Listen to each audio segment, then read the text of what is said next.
no help. And then there stole into my fancy like a rich musical note the thought of what sweet rest there must be in the grave.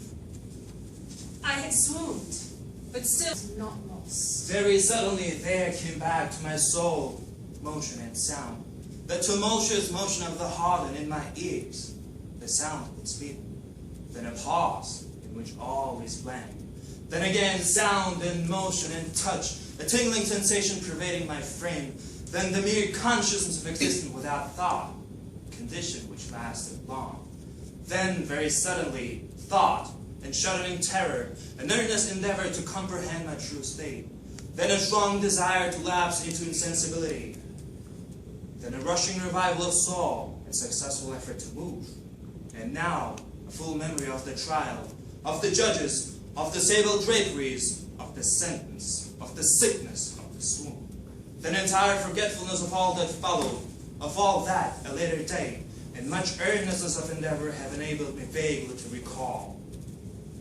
So far, I had Through the air. I could no longer doubt the doom prepared for me by the monkish ingenuity in torture. My cognizance of the pit had become known to the inquisitorial agents. The pit whose horrors had been destined for so bold a rebel as myself. The pit, typical of hell, regarded by rumor as the ultimate of all their punishments. The plunge into this pit I had avoided by the merest of accidents, and I knew that surprise or entrapment into torment formed an important portion of all the grotesqueries of dungeon death.